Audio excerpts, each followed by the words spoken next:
이 시간 저희가 같이 봉독할 말씀은 야고보서 2장 14절에서 26절까지 말씀입니다. 야고보서 2장 14절에서 26절까지 말씀입니다. 한 절씩 교독하고 26절은 같이 봉독하도록 하겠습니다. 제가 먼저 봉독하겠습니다. 내 형제들아, 만일 사람이 믿음이 있노라 하고 행함이 없으면 무슨 유익이 있으리요? 그 믿음이 능히 자기를 구원하겠느냐?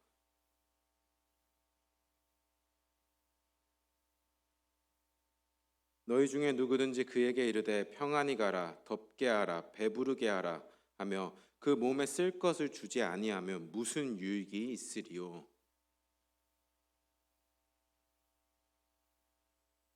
어떤 사람은 말하기를 너는 믿음이 있고 나는 행함이 있으니 행함이 없는 내 믿음을 내게 보이라. 나는 행함으로 내 믿음을 내게 보이리라 하리라.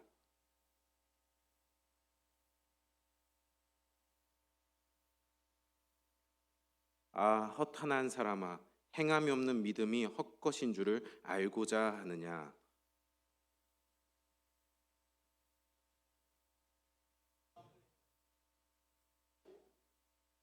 네가 보거니와 믿음이 그의 행함과 함께 일하고 행함으로 믿음이 온전하게 되었느니라.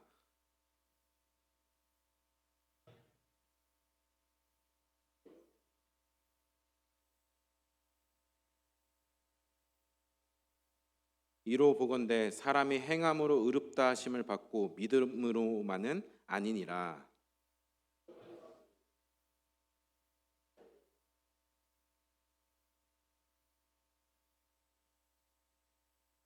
네, 같이 봉독하겠습니다. 영혼 없는 몸이 죽은 것 같이 행함이 없는 믿음은 죽은 것이니라. 아멘. 네, 할렐루야. 벌써 5월의 중순이 다가왔습니다. 그 5월이 되면 마른 나무에 푸르른 잎이 맺히기 시작합니다. 그래서 요즘 초록잎으로 덮인 거리를 보면 저는 그 생명력을 느낄 수 있습니다. 그래서 또한 5월을 초록의 계절이라고도 합니다. 특별히 기독교에서 이 초록색은 생명, 성장, 회복, 희망, 성숙을 의미합니다. 이 시간에 우리가 옆 사람들과 이렇게 인사하면 좋겠습니다. 주님의 생명이 넘쳐나길 소망합니다. 인사해볼까요? 주님의 생명이 넘쳐나길 소망합니다. 주님의 생명이 넘쳐나길 소망합니다. 네, 그렇습니다. 이 5월에 우리 성도님들 삶 가운데 그 푸르른 잎이 생명력이 나는 것처럼 주님의 생명력이 넘쳐나는 5월이 되길 소망합니다. 저희가 현재 갖고 있는 성경은 총 몇 권일까요? 66권입니다. 그런데 이 66권이 처음부터 이루어진 게 아닙니다. 아주 오래전부터 교회 역사를 보면은 정경화라는 과정을 통해 이 지금의 성경 66권이 이루어진 것입니다. 그럼 성도님들 생각할 때는 이 66권 중에 정경으로 가장 늦게 채택된, 가장 늦게 들어온 책이 무엇일 것 같습니까? 바로 요한계시록입니다. 왜냐하면 요한계시록의 말씀을 보면 그 의미와 해석이 너무 어렵습니다. 그래서 이것을 해석하기가 너무 어렵기 때문에 요한계시록이 가장 마지막에 들어왔습니다. 그 다음이 히브리서입니다. 우선 히브리서의 저자는 알 수가 없습니다. 그래서 어떤 학자들은 히브리서의 저자는 하나님만 안다라고도 얘기를 합니다. 그리고 히브리서를 우리가 믿음의 장만 읽으면 너무 좋은데 그 다른 1장부터 10장 다른 이야기들을 보면 구약의 제사 제도와 연결된 설명이 엄청나게 많고 또한 복잡해서 해석하기가 굉장히 어렵습니다. 그 다음이 바로 야고보서입니다. 이 야고보서는 겉으로만 보았을 때 행함을 강조하는 것처럼 보입니다. 이는 바울의 신학, 바울의 서신들과 대립되는 것처럼 보입니다. 그래서인지 이 세 권의 책 요한계시록, 히브리서, 야고보서는 다른 복음서나 로마서에 비해 상대적으로 그리스도인들에게 선호되지 않습니다. 이는 설교를 하는 설교자들에게도 이 요한계시록과 히브리서와 야고보서는 좀 까다롭습니다. 저와는 이 오후 시간에 선호되지 않는 이 세 권의 책 중에 야고보서에 대해서 계속 살펴보고 있습니다. 방금 말한 것처럼 야고보서가 그리스도인들에게 왜 많은 사랑과 관심을 받지 못할까요? 저는 그 이유 중에 개인적으로는 종교개혁에 영향이 있다고 생각합니다. 종교개혁의 3대 슬로건이 있습니다. 많이 들어봤을 것입니다. 바로 솔라피데, 오직 믿음으로, 또 솔라 그라시아, 오직 은혜로, 그다음에 솔라 스크립처, 오직 성경으로. 이는 개신교에 있어서 매우 중요한 슬로건입니다. 구원은 절대로 어떤 인간의 행위로 받을 수 있지 않습니다. 오직 하나님의 은혜로, 그 예수 그리스도를 믿음으로 구원을 받을 수 있습니다. 그 진리가 성경에 담겨져 있습니다.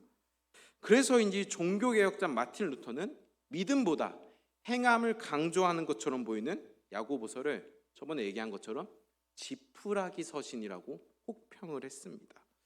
아마 많은 그리스도인들도 이 야고보서를 읽고 나면 믿음이라는 단어보다는 행함이라는 단어가 더 많이 기억 남을 것입니다. 근데 이러한 오해는 특별히 오늘 저희가 읽은 그 본문 때문이라고 해도 과언이 아니라고 생각합니다. 왜냐하면 오늘 저희가 읽은 본문에서만 행함이라는 단어가 무려 9번이나 등장합니다. 그럼 야고보서는 정말 행함을 강조하는 책인가? 오늘 이 시간 이 야고보서에서 말하고자 하는 것이 행함인지 아니면 다른 무엇이 있는지 같이 살펴보도록 하겠습니다. 먼저 14절 말씀입니다. 같이 읽겠습니다. 시작. 네, 형제들아, 만일 사람이 있노라 하고 행함이 없으면 무슨 유익이 있으리요? 그 믿음이 능히 자기를 구원하게.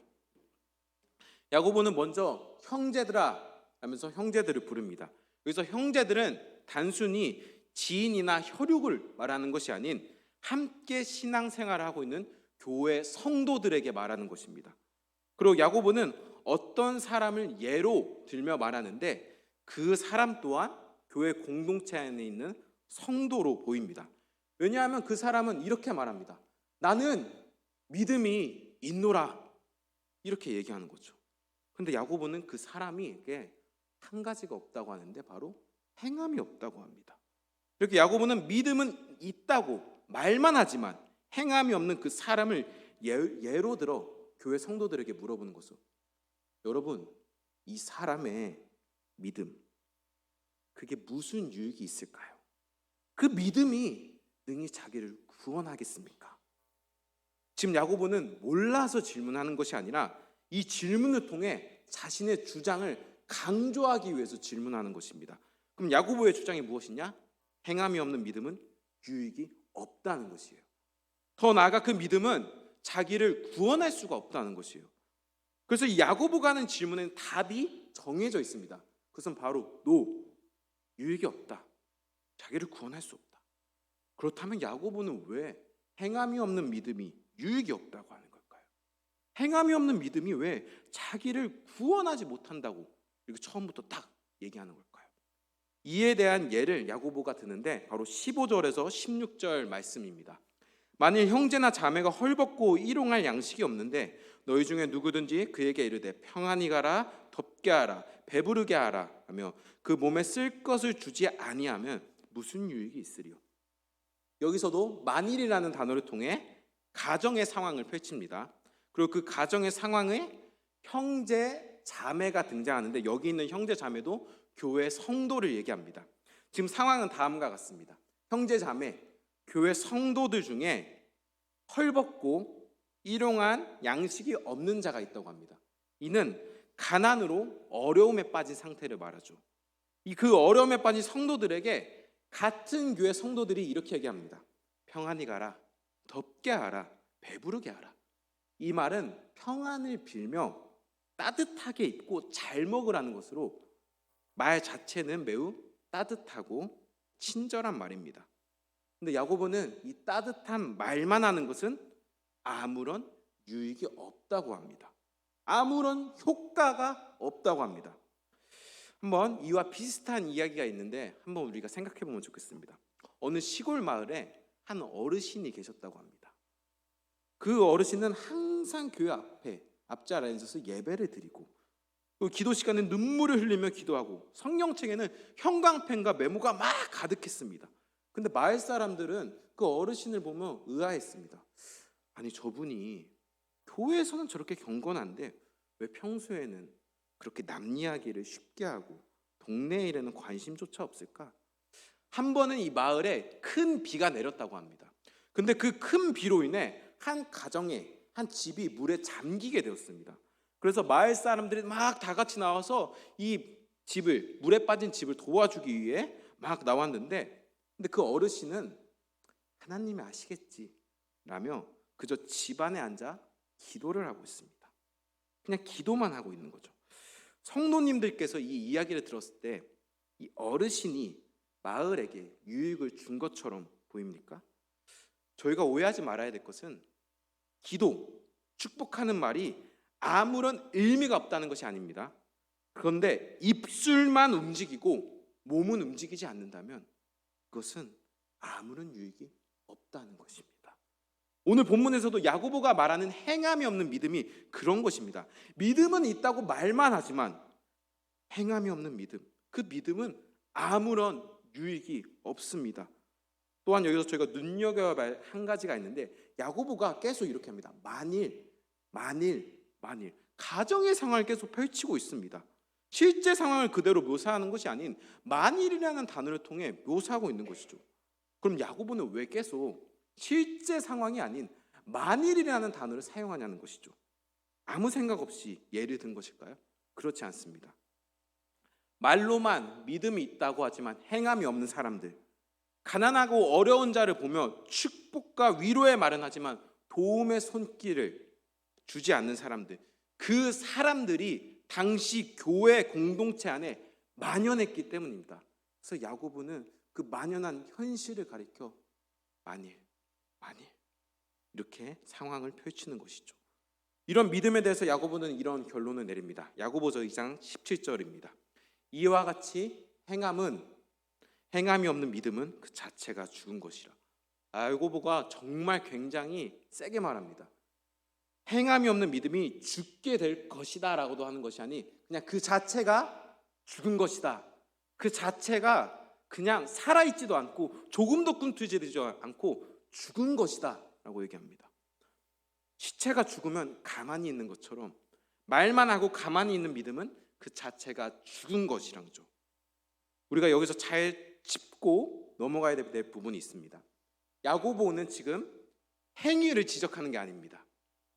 곧 행위를 지적하면서 행위로 구원받을 수 있다는 행위 구원론을 말하는 게 절대로 아닙니다. 그럼 야고보는 무엇을 지적하고 있냐는 것이죠. 그것은 바로 믿음입니다. 야고보서 2장 1절, 우리가 저번에도 봤는데 야고보는 이렇게 얘기합니다. 내 형제들아, 영광의 주 곧 우리 주 예수 그리스도에 대한 믿음을 너희가 가졌으니라고 합니다. 저번에 말씀드린 것처럼 야고보는 행위에 대해서 지적하는 것이 아닌 너희가 갖고 있는 믿음, 영광의 주 곧 우리 주 예수 그리스도에 대한 믿음을 너희가 가지지 않았어?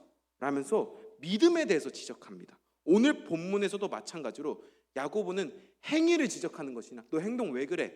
라면 행위를 지적하는 것이 아니라 행함이 없는 믿음에 대해서 지적하고 있는 것입니다. 또한 오늘 본문을 볼 때 어떤 분들이 가끔 오해할 때가 있어요. 야고보는 믿음만 가지고 있는 것이 아니라 거기에 행함을 더해야 된다고 생각하나 봐 라고 말하는 분들도 계실 수 있는데 이는 매우 위험한 신앙관에 빠질 수 있습니다. 왜냐하면 이러한 신앙관은 구원은 오직 믿음으로만 받는 것이 아닌 믿음에다가 내가 뭐 더 해야 된다는, 하나님의 은혜에 내가 무엇을 더 해야 된다는 율법주의에 빠질 수가 있기 때문입니다. 이러한 신앙관을 한기채 목사님은 이렇게 말합니다. 십자가 첨가물 증후군이라고 합니다. 십자가 첨가물 증후군이란 예수 그리스도 십자가 은혜에 무언가를 계속 첨가하는 것입니다. 이는 믿음으로 시작하지만 믿음으로만 구원받는 게 아닌 내가 계속 뭘 해야 된다는 그 율법도 지켜야 된다고 강요하는 것이죠. 이러한 신앙관이 정말 위험한 것이 예수님께서 십자가에서 하신 다 이루었다. 십자가의 사역이 불완전하다는 것이에요. 예수 그리스도의 십자가의 은혜로 충분하지 않다고 말하는 것과 다름이 없는 것이죠. 그럼 오늘 본문에서 야고보가 말하고자 하는 것은 무엇일까? 거죠. 이 더글라스 무라는 학자는 이 본문에 대해서 이렇게 얘기합니다. 야고보는 믿음의 행위를 더해야 한다고 주장하는 것이 아니다. 오히려 그의 요점은 진정한 성경적 믿음은 필연적으로 행위로 특징 지어진다는 것이다. 곧 야고보가 말하는 요점은 진짜 믿음입니다. 성경적인 믿음에 대해서 얘기하고 있는 것입니다. 그 성경적인 믿음은 필연적으로 행위로 특징 지어집니다. 곧 진짜 믿음을 가진 자들은 믿음으로 행동합니다. 믿음으로 행한다라는 것을 우리는 한 단어로 얘기합니다. 바로 순종입니다. 진짜 믿음을 가진 자들은 순종한다는 것이죠. 이렇게 믿음으로 행동한다는 것, 순종한다는 것은 반응을 한다는 것입니다. 정말로 하나님으로부터 은혜를 받은 자들은 어떻게 하냐면 가만히 있지 않고 반응합니다. 바로 순종함으로, 믿음으로 반응합니다. 이것을 은혜의 순환성이라고 합니다. 은혜의 순환성이 무엇이냐면 먼저는 하나님께서 우리에게 은혜를 주십니다. 그리고 우리는 그 은혜의 반응에 순종하는 것입니다. 이것을 부모와 자녀의 관계로 생각하면 좋을 것 같습니다. 부모님은 아무런 대가 없이 자녀를 길러주고 보호해 줍니다. 이것을 우리는 은혜라고 합니다. 대가 없이 길러주고 보호해 주는 것.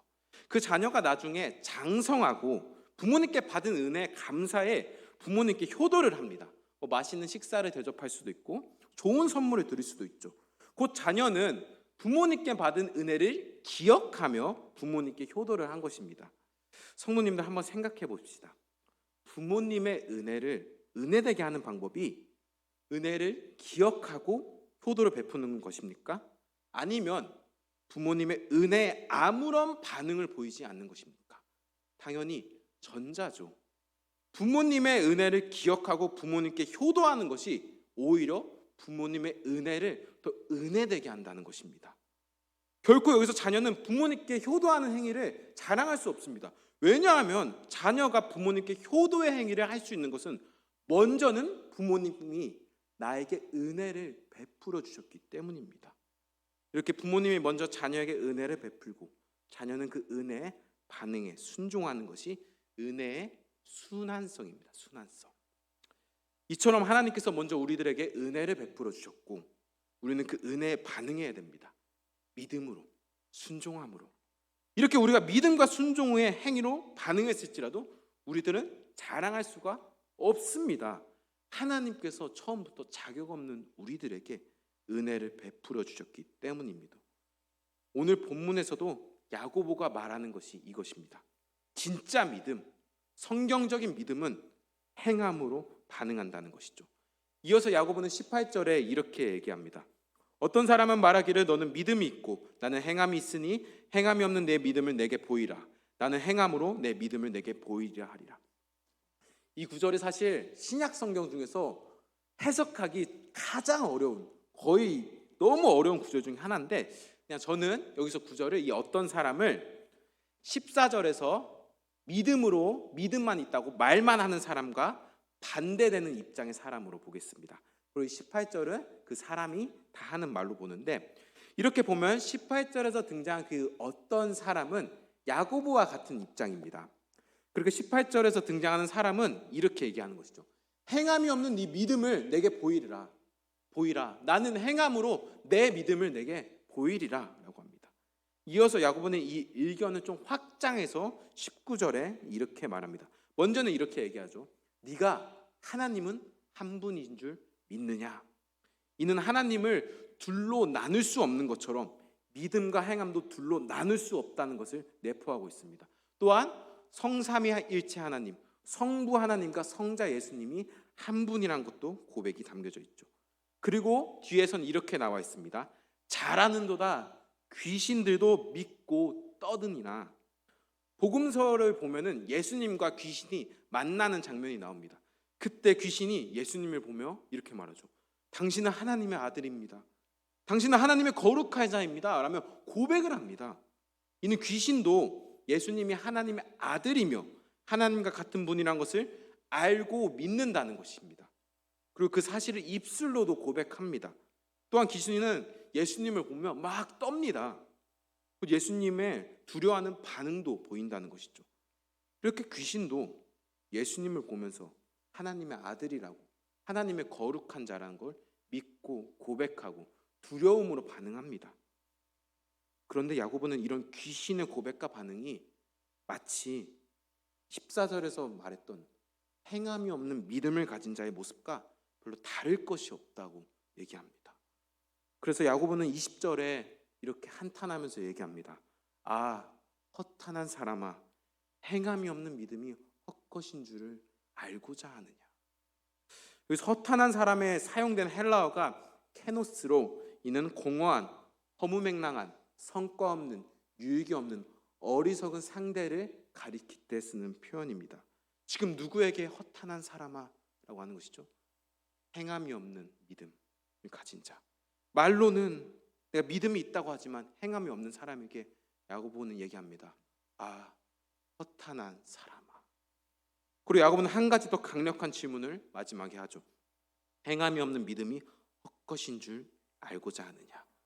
다음으로 야고보는 이 행함이 없는 믿음이 헛것인 것에 대해서 구약 성경의 대표적인 두 인물을 가져옵니다. 21절 말씀입니다. 저희 같이 읽겠습니다. 시작. 우리 조상 아브라함이 그 아들 이삭을 제단에 바칠 때 행함으로 의롭다 하심을 받은 것이 아니냐. 먼저 아브라함을 예시로 듭니다. 야고보가 말하는 장면은 창세기 22장에 나오는 아브라함이 자기 독자 이삭을 하나님께 바치는 사건으로 아브라함이 그 사건 행함으로 의롭다함을 받았다고 합니다. 여기서 우리는 의문이 듭니다. 아니, 의롭다 하심을 받는 것은 곧 칭의는 믿음으로 아닌가? 여기서 야고보는 왜 행위로 아브라함이 이삭을 바친 행위로 의롭다 하심을 받는다라고 말한다는 것이죠. 여기서 우리가 처음에 얘기했던 바울과 야고보의 아주 유명한 긴장이 펼쳐집니다. 왜냐하면 바울이 쓴 로마서를 보면은 아브라함이 의롭게 됐다, 의로 여기셨다는 것은 믿음으로 의롭다 하심을 받았다고 얘기합니다. 그런데 오늘 야고보서에서 뭐라고 나와 있죠? 아브라함이 이삭을 바친 행위로 의롭다 하심을 받았다고 말합니다.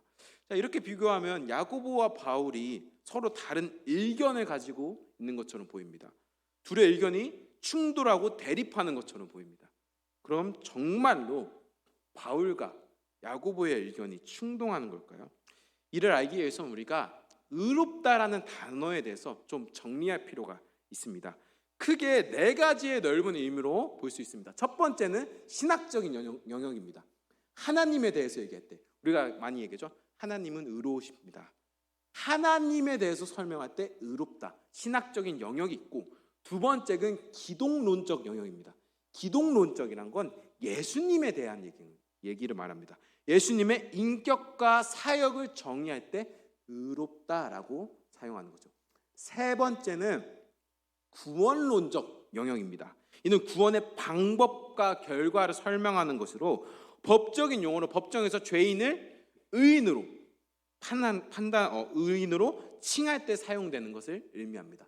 네 번째가 윤리적인 영역인데, 이는 영적 변화를 통해 나타나는 성품과 행동을 묘사할 때 사용되는 것입니다. 계속 띄워주시면 좋겠습니다.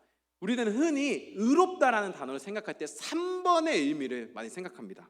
죄인에서 의인으로 칭하는 받는 것. 바울이 말하는 칭의가 이 3번의 의미가 강합니다. 다시 말해 바울은 의롭다 하심을 구원의 문제, 곧 구원론적인 문제에 대해서 얘기하고 있습니다. 당시 바울이 유대인들이 주장하던 율법 중심의 구원관과 엄청 싸우고 있었습니다. 유대인들은 할례를 행해야 돼, 안식일을 지켜야 돼, 정결법을 지켜야 의로우죠. 의롭다 하심을 얻는다고 이렇게 얘기하는 것이죠. 근데 바울은 그 유대인들의 율법주의 신앙관에 대해서 이렇게 얘기하죠. 아닙니다. 우리가 구원받는 것은 그런 율법의 행위 때문이 아니라 바로 예수 그리스도를 믿음으로 말미암는 것입니다 라고 말하는 것이에요. 다시 말해 바울은 어떻게 구원을 받는가에 하는 질문에 집중하고 있는 것입니다. 바울은 구원의 시작점, 하나님과의 관계가 어떻게 회복되는가에 초점을 맞추고 있습니다. 그러면 야고보는 어디에 초점을 맞추고 있는 거냐면 4번의 윤리적인 영역에 좀 더 무게를 두고 있습니다. 야고보는 저번에도 제가 얘기했는데 이미 구원받은 성도들이 그 은혜 안에 머무르며 삶의 변화와 성숙을 통해 구원을 이루어가는 과정을 강조하고 있는 것입니다. 즉 야고보는 구원의 시작보다는 구원의 열매와 완성에 대해서 말하고 있는 것입니다. 진짜 믿음은 행함으로 드러난다는 것이죠. 이것이 야고보가 말하는 참된 믿음, 그런 믿음을 통해 의롭다 하심을 받는다고 말하는 것이죠. 정리하면 바울과 야고보의 강조점이 다릅니다. 바울은 구원의 출발점, 하나님과의 관계가 어떻게 시작되는가를 설명하고 있다면 야고보는 그 관계가 어떻게 유지되고 완성되는가, 구원의 완성에 초점을 맞추고 있는 것입니다. 이렇게 보면 바울과 야고보는 다른 말을 하는 것이 아니라 서로를 보완해주고 있습니다. 바울은 믿음의 뿌리를, 야고보는 믿음의 열매를 말하고 있는 것입니다. 바울과 야고보는 같은 진리 안에서 서로를 보완해주고 지탱해주고 있는 것입니다. 이어서 야고보는 22절에 이렇게 말합니다. 네가 보거니와 그의 행함과 함께 일하고 행함으로 믿음이 온전하게 되었느니라. 야고보는 계속 반복해서 얘기합니다. 참 믿음, 성경적인 믿음은 믿음에다 행함을 더하는 것이 아니라 믿음과 행함이 함께 한다는 것입니다. 함께 역사한다는 것입니다. 그 행함으로써 믿음이 온전해진다는 것이죠. 온전해지다에 사용된 헬라어가 텔테이오로 이는 완성하다, 그리고 수행하다, 이루다, 끝내다 라는 의미를 가지고 있습니다. 그래서 야고보가 말하고자 하는 것을 알 수 있습니다. 그것은 바로 온전한 믿음입니다. 믿음이 지향하는 최종 목표는 온전함이란 것이죠. 아브라함은 하나님의 은혜에 믿음으로 반응했습니다. 그리고 이삭을 바치라는 하나님 요구에 순종함으로써 하나님이 의도한 목적에 바로 온전함에 도달했습니다. 그것을 23절에 알 수 있습니다. 저희 23절 말씀을 같이 읽겠습니다. 시작. 이에 아브라함이 하나님을 믿으니 이것을 의로 여기셨다는 말씀이 이루어졌고 그는 하나님의 벗이라 칭함을 받았나니. 야고보는 여기서 두 가지 말씀을, 창세기 두 가지의 말씀을 가져오는데 창세기 15장 6절에서 나오는 아브라함이 여호와를 믿으니 여호와께서 이를 그의 의로 여기시고 그 하나님의 칭의 선언이 창세기 22장 이삭을 바칠 때 그 순종을 통해 완성되었다고 보는 것입니다. 창세기 22장 12절 후반절에 이렇게 여호와의 사자는 얘기하죠.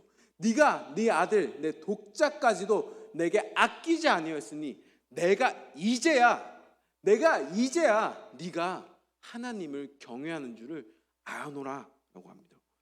이를 통해 아브라함은 어떠한 칭을 얻게 되죠? 야고보서에서 하나님의 벗이라는 칭을 얻게 됩니다. 이는 온전한 믿음에 이른 아브라함에 대한 칭찬입니다. 곧 아브라함의 믿음이 이삭을 바치라는 하나님의 명령에 순종함으로써 그 행위로서 아브라함의 믿음이 온전케 되었다는 것입니다. 그래서 창세기 말씀을 보면 잘 알겠지만 아브라함의 사실 삶을 보면은 정말 형편없습니다. 근데 아브라함이 진정한 믿음의 조상이라고 불렸던 결정적인 순간은 바로 이삭을 바친 행위. 이때 바로 하나님께서 이 아브라함의 믿음을 인정하시고 칭찬하신 것입니다. 다음 24절에서 야고보는 이렇게 얘기합니다. 저희 같이 읽어보겠습니다. 시작. 이로 보건대 사람이 행함으로 의롭다 하심을 받고 믿음으로만은 아니니라. 저희가 이 구절만 보고 오해할 때가 많습니다. 야고보는 믿음으로만 구원받지 않는데, 근데 우리가 계속 살펴본 것처럼 야고보가 말하는 여기의 믿음은 14절에서 나오는 행함이 없는 믿음, 말만 하는 믿음에 대해서 얘기하는 것입니다. 곧 야고보가 여기서 말하는 것은 행함이 없는 믿음, 말만 하는 믿음으로만은 구원을 받지 못해요. 의롭다 하시면 얻을 수가 없어요 라고 얘기하는 것이죠. 그리고 25절에 또 다른 구약의 인물을 예로 듭니다. 바로 이렇게 나옵니다. 또 이와 같이 기생 라합이 사자들을 접대하여 다른 길로 나가게 할 때에 행함으로 의롭다 하심을 받은 것이 아니냐. 바로 라합이 등장합니다. 라합은 여호수아서에 등장하는 인물로 우리가 잘 아는 것처럼 여호수아가 여리고성을 정탐하기 위해 2명의 정탐꾼들을 보내줍니다. 그때 라합이 이 두 명의 정탐꾼들을 숨겨주고 또 무사히 돌아갈 수 있게 도와줍니다. 그리고 놀랍게도 이 라합이 두 명의 정탐꾼을 만날 때 어떤 고백을 하냐면 여호와 하나님, 그 유일신앙적인 고백을 합니다. 이는 라합의 마음속에 이미 하나님을 향한 믿음이 있었다는 것입니다. 그런데 만약에 라합이 이렇게 입으로만 고백하고 믿는다고 말하고 실제로는 정탐꾼들을 숨겨주지 않고 그들을 여리고 왕에게 넘겨준다면 라합의 믿음이, 라합의 고백이 진짜일까요? 우리는 진짜라고 말할 수 없을 것입니다. 하지만 라합은 정탐꾼들을 보호하고 무사히 돌아가게 해줍니다. 도와줍니다. 그 행위를 통해 라합의 믿음이 진짜라는 것이 증명됩니다. 그래서 독특한 점은 라합은 이방 여인입니다. 율법의 기준으로 보면은 라합은 절대 의롭다 하심을 받을 수 없는 여인입니다. 하지만 하나님은 그녀가 무엇을 믿고 어떻게 행했는가를 보았습니다. 라합은 하나님을 믿었고 그 믿음이 행동으로 나타났고 그로써 의롭다 하심을 받은 여인이 되었다는 것이죠. 마지막으로 야고보는 26절에 이렇게 결론을 내립니다. 저희 다 같이 읽겠습니다. 시작. 영혼 없는 몸이 죽은 것 같이 행함이 없는 믿음은 죽은 것이다. 네, 우리가 잘 아는 것처럼 몸에서 영혼이 떠나면 그것은 죽은 몸입니다. 더 이상 움직이지도 못하고 생명력이 없습니다. 영혼과 몸이 하나로 연결되어 있어야, 하나여야만 살아있는 것처럼 믿음과 행함도 결코 떨어져서는 안 된다는 것입니다. 만약 믿음이 있다고 말하면서도 행함이 없다면 그 믿음은 생명이 없는 죽은 믿음에 불과합니다. 그래서 야고보는 이 말씀을 통해 온전한 믿음은 반드시 행함이 따라야 한다는 것을 강하게 강조하며 말씀을 마무리합니다. 사랑하는 성도님들, 저희는 오늘 야고보가 말하고자 하는 것이 무엇인지에 대해서 보았습니다. 야고보가 계속 반복해서 얘기하는 건 행위가 아니라 믿음입니다. 바로 온전한 믿음을 가지고 있어야 된다라는 것을 계속 반복해서 강조하고 있습니다. 이 온전한 믿음에 대해서 오늘 저희가 읽은 야고보서의 본문의 메시지와 매우 비슷한 말을 한 아주 유명한 자가 있는데 좀 아이러니하게도 마틴 루터입니다. 마틴 루터는 자신이 쓴 로마서 주석 서론에 이렇게 말합니다. 이 믿음은 살아있고, 마지막 한번 자막 띄워줄까요? 네, 마지막 그 전에 보면은 또 있을 겁니다. 이렇게 시작합니다. 루터가 쓴 로마서 주석입니다. 이 믿음은 살아있고 쉬지 않고 활동하는 힘 있는 것이다. 이 믿음이 선한 일을 끊임없이 하지 않는 것은 불가능하다. 이 믿음은 선한 일을 해야 하는지 묻지 않고 이 질문을 하기 전에 이미 그 선한 일을 해버리며 지속적으로 행한다. 그러나 이런 행함이 없는, 이런 행함을 하지 않는 자는 누구나 불신자다. 다음으로 넘겨줄까요? 이러한 사람은 믿음과 선한 일을 더듬어 찾지만 믿음이 무엇인지, 선한 일이 무엇인지 알지 못한다. 그러나 이 사람은 많은 말로 믿음과 선한 일에 대해 말하고 또 말한다. 말만 한다 라고 얘기하죠. 사랑하는 부가영교회 성도님들, 저희들의 믿음이 말로만 머무는 죽은 믿음이 아닌 행함과 함께 살아 움직이는 온전한 믿음이 되길 소망합니다. 믿음과 행함이 함께 일할 때 그 믿음이 하나님 앞에서 온전해집니다.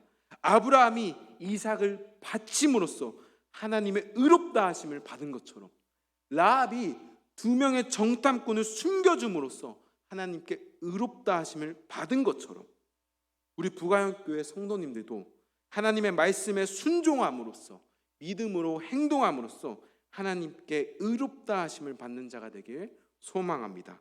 이것이 바로 하나님의 은혜를 은혜답게 여기는 것이며 하나님을 더욱 영광스럽게 여기는 것입니다.